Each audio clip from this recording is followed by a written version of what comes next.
Hey everybody, this is Pastor Chris. I'm coming to you live from Lexington Park Baptist Church. This is PC Studios, and it is July the 1st, 2025. How in the world are you doing? Hope you're blessed, highly favored by God. Good to be with you here today on this program. If you're out there, make sure you sign in and let us know if you're with us live on Facebook.com/Pastor Chris McCombs. But we're on YouTube channels, Facebook channels, and other channels, all connected with the church or myself.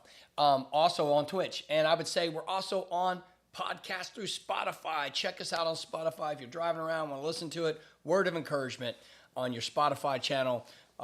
So please pull that up. You can watch it on Spotify, either video, or you can listen to it just on as a podcast. All right. Hey, we're with you today. Thank you for being here. A few things I want to talk to you about. We're in Micah chapter 1. So we opened up chapter 1. We know opens up with, we talked yesterday a little bit, the word of the Lord came to Micah, the Morshite. He learns about what's going to happen to the south and the northern kingdoms, specifically the northern kingdom fallen, and he's preaching from the southern kingdom through the kings of Jotham, Ahaz, and also Hezekiah. We talked about them yesterday, and then we talked about how there are consequences of our sin, how God has descended to become judge. The court is in session. So when we pick up with the rest of chapter 1, I'm not going to read the whole thing, but just know court's in session, God's on his throne, Micah is the prosecuting attorney, he's coming forward, and now we're talking to the people of Judah, which is the southern kingdom. And he tells them in verses 6 and 7, he's basically saying, therefore I will make Samaria a heap of ruins. He is telling them that the northern kingdom is going to fall. Samaria will be a heap of ruins. They're done. The rebellion of Jacob has come to be an account. And God is holding you an account, and he's allowing Assyria to overtake you. He will expose your foundations. Your cities won't save you. He will expose the idols that you use, and so these godless, lifeless images will not protect you. And then you will get the wages of a prostitute. Because of your unfaithfulness, you will reap unfaithfulness. And so he's promised that. He's telling that through Micah. Then we get to this call of grief. Micah is not gloating over the fact that these people are being held accountable. He doesn't like this. And so he's basically saying, because of this, I lament and I wail like an ostrich, like a jackal. And he is barefoot and pregnant. No, he's barefoot and he's naked, right? So I use that acknowledgement. There is an offensive statement, like when you hear that statement, like barefoot, pregnant in the kitchen, it offends women, and it should, right? He's saying this, he's trying to radically shock them. He's trying to radically get in there. And so he's saying, I am like barefoot and naked. I'm ashamed. And this is offensive. And I'm wailing and I'm crying and I'm lamenting because what God grieves over, I'm grieving over. It's offensive. So if something like a statement like that offends you, imagine this is what he's doing. It's a shock effect. It's offensive. And he is grieving over that offense to God. I hope that kind of explains that. It's kind of a weird analogy, but you get it. An offensive. And it should be offensive. It's so appalling what is happening. We should be aware of this is just wrong, right? And that's what God's bringing to us. So that's where we pick up and we get to the cities. So let me try to explain this today because tomorrow I want to talk about 4th of July. And then Thursday we'll be off and Friday have a great weekend. But today, the geography around Jerusalem is important. The geography around Jerusalem is going to play in and make an impact here. It has an impact on.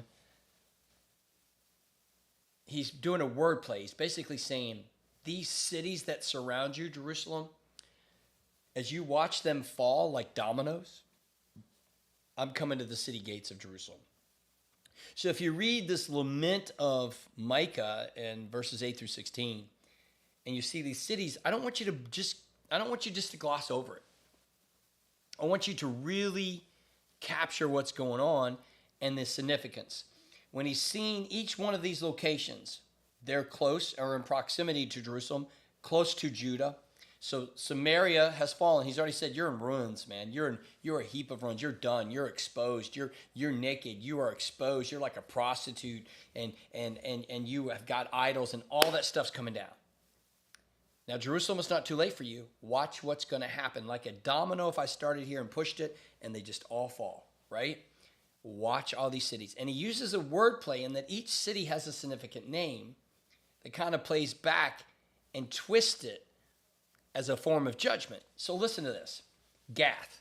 The town of Gath is Telltown. Gath is the city where Goliath came from. And so when we see this, he's like, you can tell them. You can tell them about the ruin that's coming your way. You can tell them about your sorrows. You can complain to them about Assyria, but they're not going to do anything about it. They could care less. In fact, they won't weep for you. They'll rejoice. They'll be glad that you're going down. They may even participate with Assyria to see you fall. Then you get to Beth Leafra, house of dust. And it's a humiliation, like eating dust. Like you're going to bite the dust. He's playing words on them. You're going to eat the dust. You're going to go down. You're going to be in heaps of ruins just like everybody else. Zephyr. Zephyr means beautiful. Means beautiful. But God is saying through Micah, but you're not beautiful. You will be ashamed. You will be barefoot. You will be naked. I will expose the ugliness of who you are. And so he's flipping it. You're not beautiful. You're despicable. You should be ashamed. Zanan, come out. where we would think the city would come to your rescue and come out. They will not. They will be immobilized. They will be frozen. They will be defeated. They will not be able to move. They will not be able to come out and help you because they will fall first as this comes to the city gates. You get to Beth Ezel, and in Beth Ezel you have this house of firmness, the strong house, right? So once you think of a strong house, he's like, you would think it could stand against anything, but it's not. It's going to fall. And so what he's playing in here is that it'll be unable to stand. It'll be toppled. It will not be able to take the oncoming assault of Assyria. And it's an example of what's going to happen to you, Jerusalem. Then we get to Maroth, which means bitter. Instead of the blessings of God, you'll reap bitterness for what you have done. I think that's a powerful analogy. You're going to have bad things, not good things happen. Then you're going to have Lachish. Lachish is a city of horses or a team of horses, a powerhouse. But not like what we just Beth Ezel. It was a military city. Chariots and horses would have been known for their power and their strength. And so he's saying, you see that city. And by the way, if you read that part, and maybe let's read that one section on Lachish, because Micah is really proclaiming a strong responsibility and accountability to that city itself.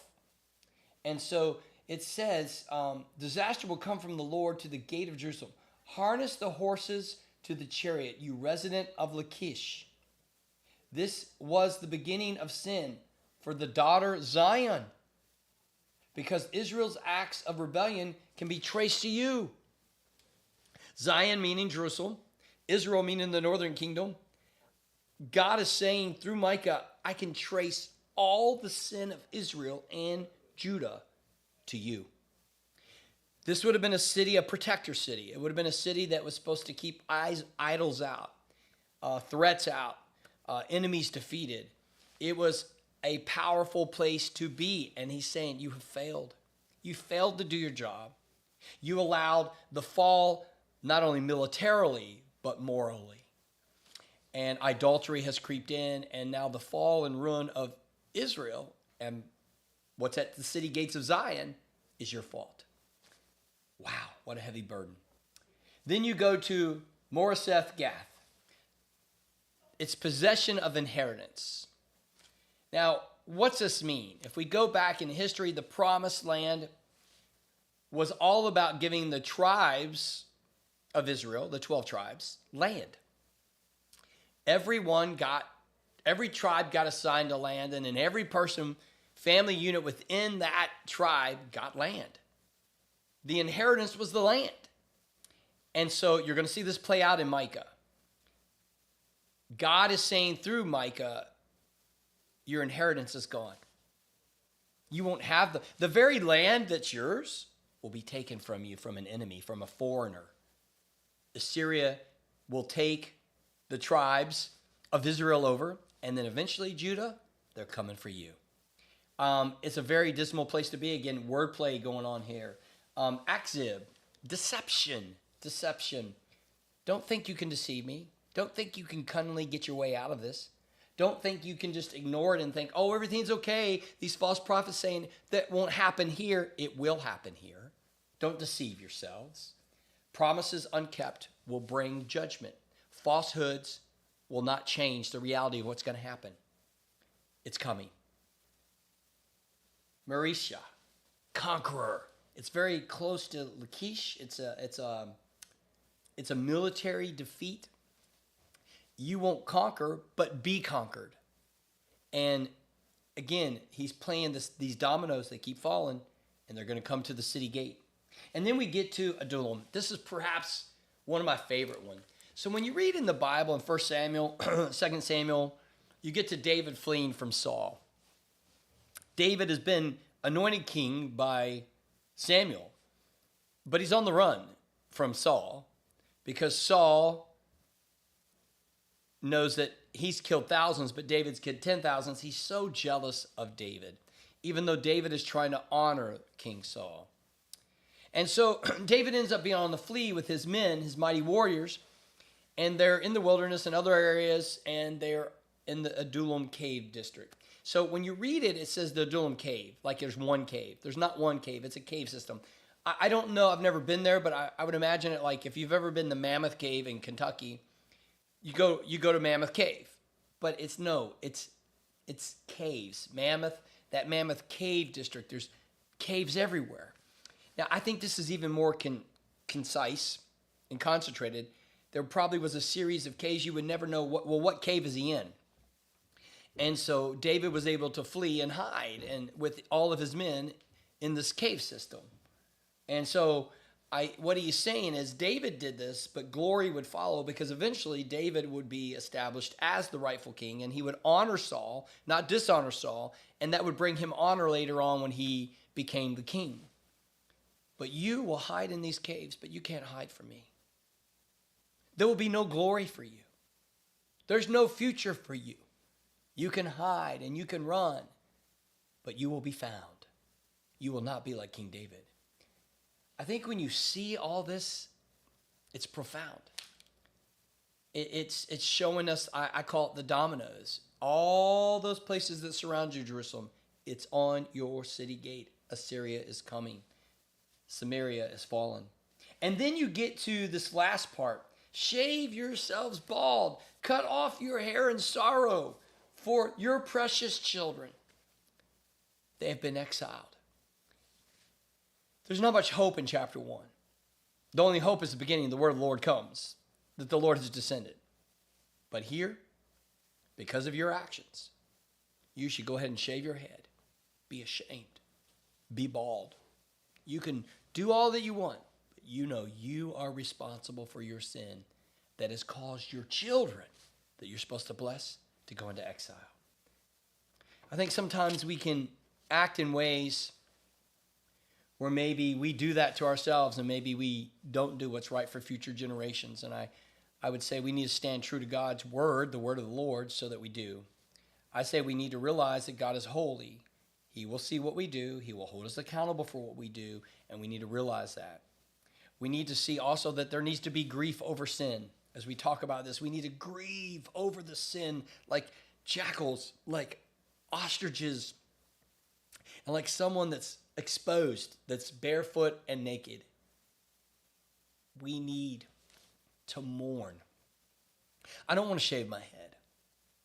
I don't want to be bald in that way that I know I'm responsible for the fall of a future generation. But God here through Micah is saying, but you are. What's going to happen is on you. You should be ashamed. It's already happened to the north, and now it's coming to the south. And it's a warning to them. It really is. There's not a lot of hope in there. The hope will come later. But the hope, I would say, is that we need to live right with God. And we live right God now, today, through Jesus. And so I want to encourage you in that. Make sure you're living right. Make sure you're aware of these things. And like all these cities that fall around us, when we see the unrighteousness of the world around us, that doesn't mean we cave in. That means we remain righteous. And that was the call to Judah. Will you make things right? It's coming. It's at your gate. What will you do? Same thing's posed to you. The world is pressing in with unrighteousness. What will you do? Hey, God bless you. Have a great day. Be here tomorrow for 4th of July talk.